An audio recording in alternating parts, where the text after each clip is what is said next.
എന്തുകൊണ്ടാണ് ഫൈബർ ധാരാളമായിട്ട് നമ്മുടെ ഭക്ഷണത്തിലേക്ക് ഉൾപ്പെടുത്തണം എന്ന് പറയുന്നത് അറിയോ?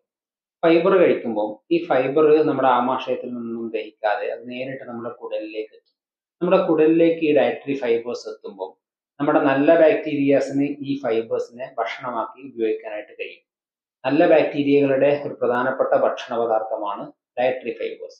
അപ്പം ഈ നല്ല ബാക്ടീരിയകൾ ഈ ഡയറ്ററി ഫൈബേഴ്സ് കഴിക്കുമ്പോൾ അതിന്റെ ഫലമായി ഷോർട്ട് ചെയിൻ ഫാറ്റി ആസിഡ്സ് നമ്മുടെ കുടലിൽ ഉൽപ്പാദിപ്പിക്കപ്പെടും.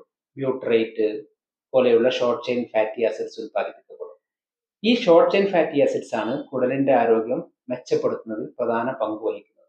ഇത്തരത്തിൽ ഷോർട്ട് ചെയിൻ ഫാറ്റി ആസിഡ്സ് ഉൽപ്പാദിപ്പിക്കപ്പെടാൻ സഹായിക്കുന്ന 4 ഭക്ഷണ പദാർത്ഥങ്ങൾ നമുക്ക് ഈ വീഡിയോയിൽ നോക്കാം. ഒന്നാമത്തേത് ഏത്തക്കയാണ്.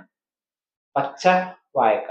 അത് കഴിക്കുന്നത് നമ്മുടെ കുടലിൽ ഷോർട്ട് ചെയിൻ ഫാറ്റി ആസിഡ്സ് ഉണ്ടാക്കാൻ സഹായിക്കും. പ്രത്യേകിച്ച് ബ്യൂട്ടറേറ്റ് പോലെയുള്ള ഷോർട്ട് ചെയിൻ ഫാറ്റി ആസിഡ്സ്. ഇതിൽ റെസിസ്റ്റൻസ് സ്റ്റാർച്ച് കൂടുതലായിട്ടുണ്ടായതാണ് ഇതിന് കാരണം.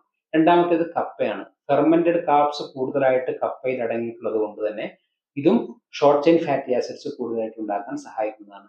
മൂന്നാമത്തേത് മട്ടരിയാണ്. മട്ടരി അതുകൊണ്ട് ചോറ് വെച്ചിട്ട് ആ ചോറൊന്ന് തണുപ്പിച്ചതിന് ശേഷം പഴങ്കഞ്ഞിയാക്കി ഉപയോഗിക്കുന്നത് ഈ പറഞ്ഞ രീതിയിൽ ഷോർട്ട് ചെയിൻ ഫാറ്റി ആസിഡ്സ് നമ്മുടെ ശരീരത്തിൽ കുടലിൽ കൂടുതലായിട്ട് ഉണ്ടാകാൻ സഹായിക്കുന്നതാണ്. നാലാമത്തത് ചെറുപയറാണ്. ചെറുപയറുകളിൽ നല്ല രീതിയിൽ ഫൈബർ ഉണ്ടായതുകൊണ്ട് ഈ പറയുന്ന നല്ല ബാക്ടീരിയകൾ അതിനെ ഭക്ഷണമാക്കുകയും അതിന്റെ ഫലമായി ഫെർമെന്റേഷൻ സംഭവിച്ച് ഷോർട്ട് ചെയിൻ ഫാറ്റി ആസിഡ്സ് കുടലിൽ കൂടുതലായിട്ട് ഉണ്ടാകുകയും ചെയ്യും.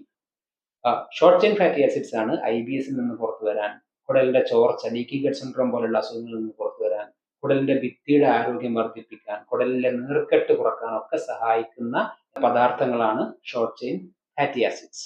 Thank you.